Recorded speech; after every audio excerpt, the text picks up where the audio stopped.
What's up, everybody? My name is The Rose, and tonight I want to talk a little bit about Jersey All Pro Wrestling 20th Anniversary Show, the event I went to last night, November 12th, 2016.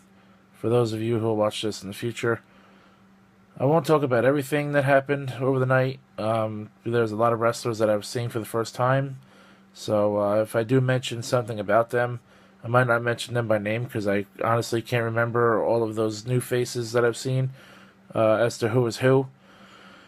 So there were 10 matches last night, and we kicked off the show at 7 p.m. with a Hall of Fame ceremony. Homicide and Low Key, who used to be in TNA Wrestling, and the Hit Squad, a tag team, Monster Mac and Mafia, were inducted into the Jersey All Pro Class of 2016 Hall of Fame. And after that was over, the owner's son, who now runs JAPW because the owner, Frank, had passed away last year. Rest in peace, Frank. He came out and he was welcoming everybody to the show. And he had mentioned something about his dad. They're having a raffle, giving away some stuff. Really nice stuff, by the way, which I'll get to later. And one of these guys came out. I might have seen him before. If I did, I don't remember. He comes out and he's running his mouth and he's saying shit about Jeff's dad. And he knocks Jeff down. Jeff is Frank's son, by the way. So he knocks Jeff down and he starts stomping on him and whatnot. And he's stomping him in the ring. And he gets out of the ring and he pulls out this big piece of wood. And now they use this wood like tables. It's like uncut doors that you can find at like Home Depot or whatever. And he pulled one out, puts it against the turnbuckles, and he was gonna slam Frank's son Jeff into it, presumably. But Jeff got up and speared the guy right through it, and that was pretty cool. And then he got up, he took a piece of the wood and he hit him across the back with it. And then he started stomping him. And then this was supposedly, I guess, some kind of impromptu match. Nobody really heard the bell ring. I heard a faint like ding of the bell, but it wasn't introduced or anything as a legit match or anything, but that happened. The first official match of the night was an 8-man elimination free-for-all for the JAPW Cruiserweight Championship.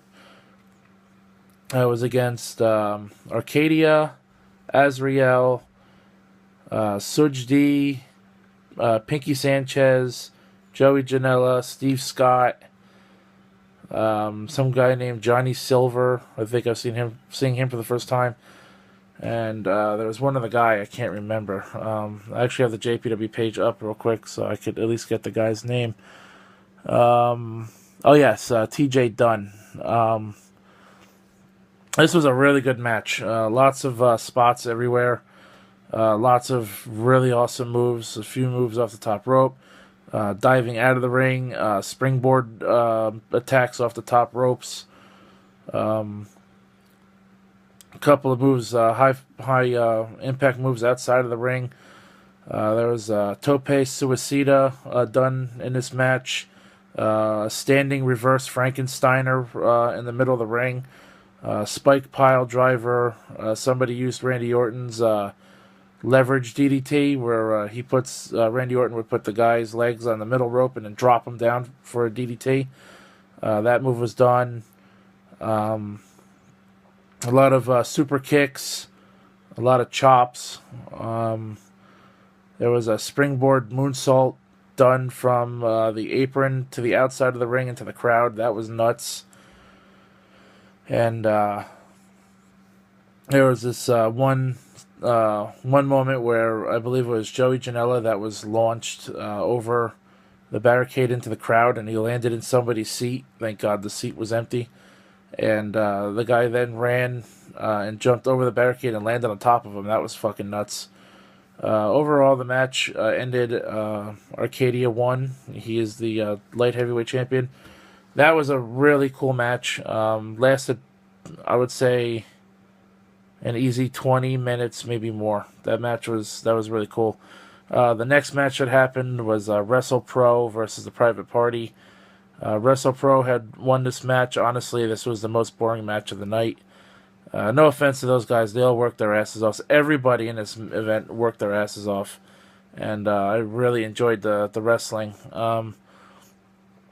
Two tag teams, of course, that I'd never seen before for the first time. And you had a 6-man tag team match, which was the H Effect versus the Legends. And again, these are 6 wrestlers I've never seen before. One of them was a white guy in a red shirt, and he was screaming white power and doing the freaking Zig Heil Nazi stance, or whatever it's called, symbol, in the ring. He did that quite a few times. That was kind of annoying.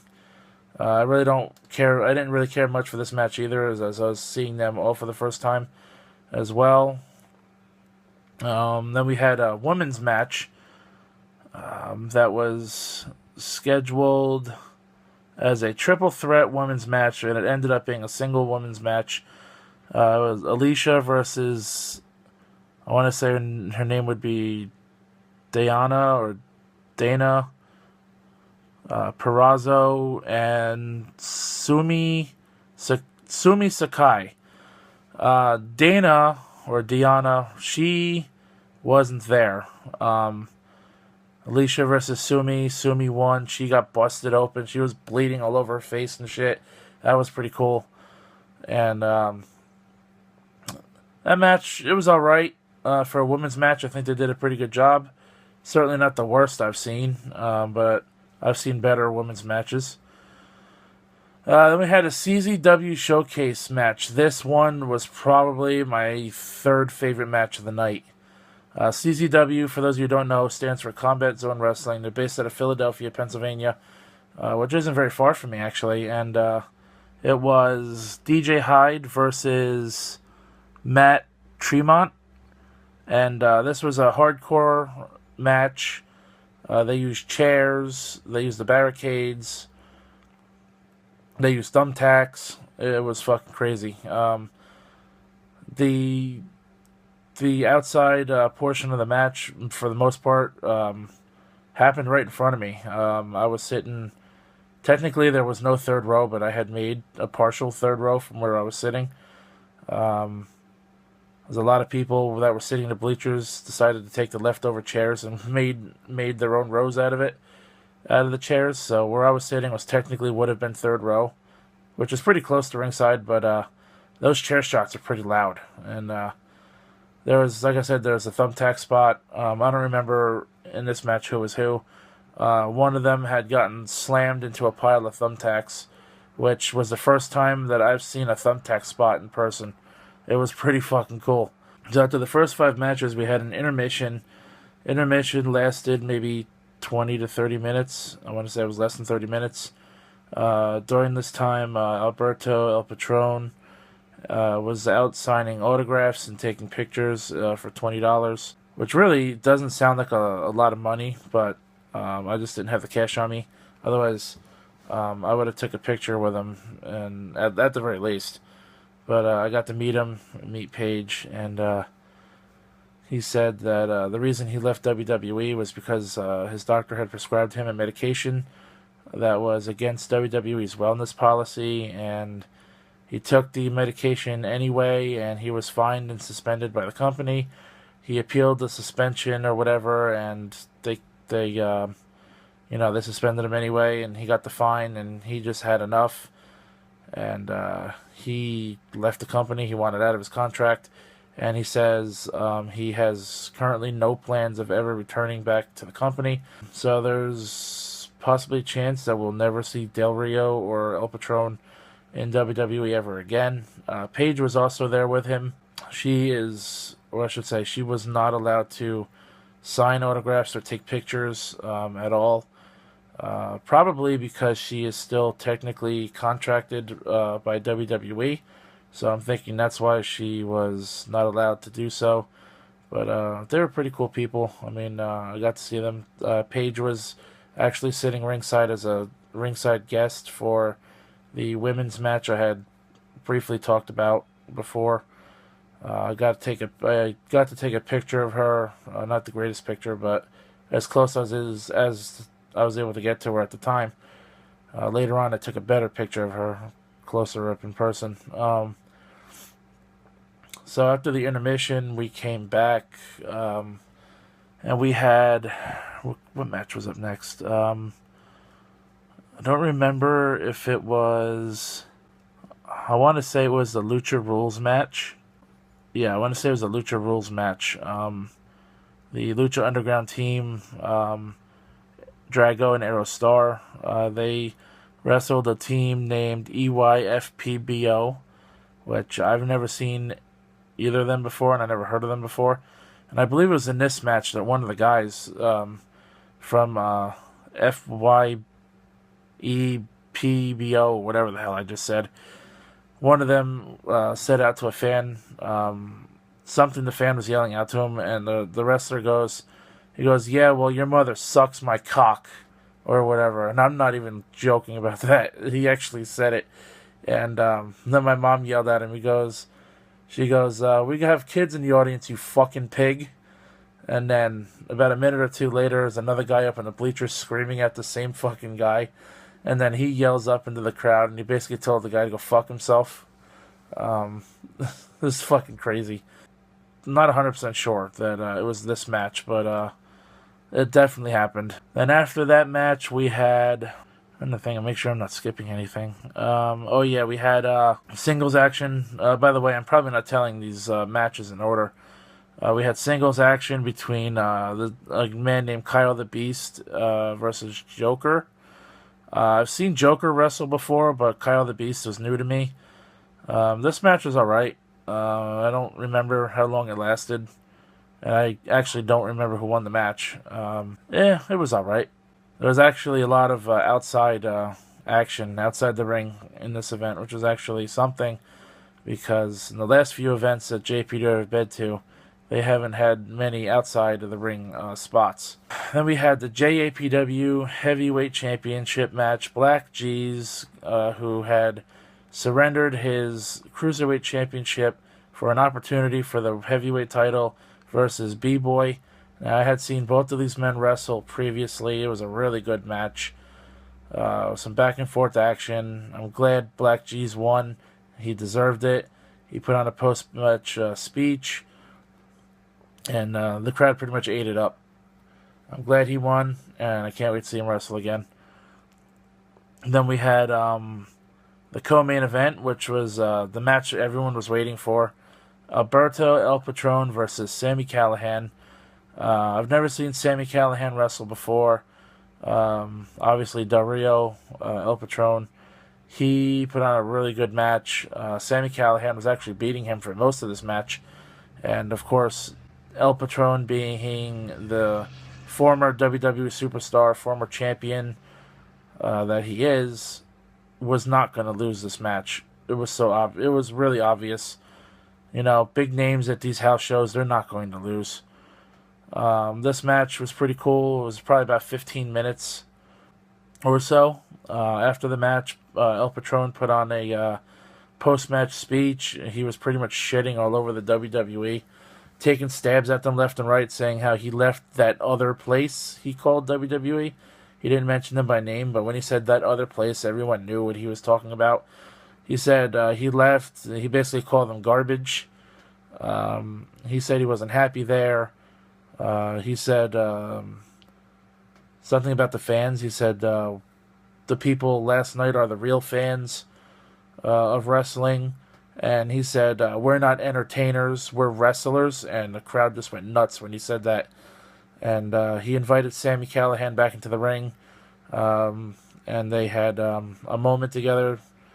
Alberto said that he has nothing but respect for Sami. And they shook hands and they left the ring. I took a picture of Paige, a better picture of her. I got the bump arms with Del Rio as he was leaving the ring, going back to the backstage area. Then we had another intermission, and Jesus Christ, this was ridiculous. It took almost a half an hour for the staff to build the steel cage for the main event, which was a tag team steel cage main event, the Hit Squad versus Homicide and Low Key. This was by far the greatest match of the night. Even if it wasn't the longest, it was fucking great. But it took almost a half an hour for these goons to put the fucking cage together. And it wasn't even properly put together when they were done with it. The door wasn't on right. The cage was like folding inward in one of the corners. It wasn't properly put up and stabilized properly. And this one guy that was in there helping hold up the cage so that the other guy in the ring could secure the other side of the cage of that side of the ring. He was getting to a fucking verbal fight with a fan that was sitting literally right in front of me, and I don't remember all that was said in this argument. All I remember at the end of it was the fan told the guy, he said, just shut your fucking mouth and hold up the cage. And the guy said, I am holding up the fucking cage. He goes, you see what I'm doing here? Or some shit like that. I'm like, oh my god. And I'm just sitting here laughing my ass off this whole time. Finally, about 25 or so minutes later, it was probably a few minutes after 12, after midnight, and the steel cage match finally got underway. It started with outside the ring action. The match never made it inside of the cage before the bell rang. Mafia got busted open. This was the third match that had blood. The CZW match also had blood, of course, from the chair shots and attacks and whatnot. So yeah, the main event had blood in it. Mafia got thrown into the cage quite a few times on the outside of the ring. He was busted open. That was amazing. Homicide broke his hand in the middle of the match, right in front of me. I was standing against the barricade in the corner. Homicide was Irish whipped into the barricade, and he hit the barricade awkwardly, and he broke his hand. He said something with his knuckles or whatever when he hit the barricade. The barricade hit me in the stomach and in the chest, and I went down for about a minute, and then I got up, and Homicide was down on the floor. He was laying there in pain for probably a quarter of this match, and he finally sat up again, and some fans were talking to him, telling him, you should go in the back, get out of the match, go in the back, get checked out, your hand's all fucked up. And he was saying no, he's refusing medical attention. And two of the trainers came out there looking at his hand, they're taping his hand up, and he got back in the match. And all the while, Joker, who had previously wrestled, came out to help Loki because now he was fighting by himself. And then when Joker came out, Kyle the Beast came back out, and then he got in the middle of it. So now you got action inside the ring, you got action outside of the ring.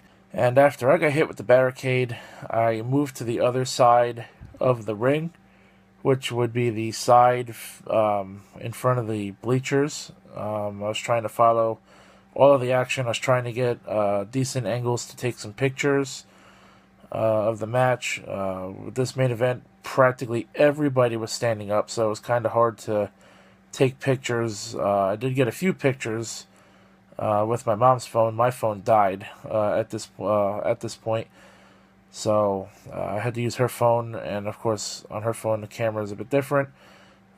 Quality looks a little different. I wasn't used to it. There was a spot in the match where one of the guys got speared by one of the members of the Hit Squad. He got speared through the cage door and out of the ring. That was fucking nuts. There were moments in the match where some of the guys in the ring got Irish whipped into the side of the cage. And as poorly as this cage was put up, whenever somebody hit the cage, the whole fucking side of the cage moved and bent and buckled. And it literally looked like the cage was going to fall down. Or at least the one side of the cage was going to come apart and fall down. The cage looked like shit by the time this match was over. It was bent. It was definitely looking sickly. The door was fucked up from the spear through the door outside of the cage. Low Key at one point was going to jump off the top of the cage, and he got crotched on top of the cage, and I thought he was going to fall off the cage down to the floor and hurt himself. Thank God he didn't. Then he just got thrown back down onto the mat, and Monster Mac was trying to jump off the top of the cage, but since he's a much bigger guy and the cage was not very sturdy, he kept losing his footing. So he just said "fuck it" and ended up not doing it. The only way you could win this match was by both members escaping the cage, so there was no pinfall in this match. It lasted, I would say, a little over 20 minutes. The event ended right around 12:30 in the morning. So the whole event lasted, if you include the induction ceremony, it lasted 5.5 hours. If you don't include the induction ceremony, it lasted 5 hours, with about maybe 3 hours and I want to say about 3 hours and 50 minutes or 3 hours and 55 minutes worth of actual wrestling. You know, after you take away the time they used to build the cage, the intermission, and the few promo segments after a few of the matches. So just under 4 hours of wrestling. Pretty awesome action. 3 matches with blood, a hardcore match, a steel cage match, cruiserweights going at it. Lucha Underground was there, CZW was there, WrestlePro was there. The guy that books, or I'm not sure if he is the booker for Ring of Honor, but the guy that runs Ring of Honor was there, running a merchandise table. There was a lot of guys there. Other promotions, other indie promotions, promoting their product. Lucha Underground, of course, having a tag team there, promoting their product. That was pretty cool. CZW having their match and those guys promoting their product. WrestlePro promoting their product. I would say it was a pretty good show. I mean, for $25, man, I definitely got my money's worth, that's for sure. If you ever get a chance to go out to a Jersey All-Pro show, if you're from New Jersey, New York, Pennsylvania, Delaware, and, you know, you're pretty close by, definitely come out to a show, man. This is my 14th one that I've been to for JPW since 2004, and I had a blast. I loved it. I definitely got more than my money's worth. For $25, you can't go wrong, and in my opinion, these are better quality wrestling matches that tell better stories than what some of the stuff we see on WWE today is. And that's just my opinion. Maybe you won't agree with that, but I think so. I enjoyed it much more. If I were to have to sit home and watch a 3-hour Raw and a 2-hour SmackDown back to back, or watch JPW, I would have picked JPW. That's just me. But hey, if you want to see pictures and whatnot that I captured from the show last night, follow me on Twitter, the Rose89. Twitter link in the description below, as well as my Facebook page. Thanks for watching. My name is The Rose, and I'll catch your ass down the road.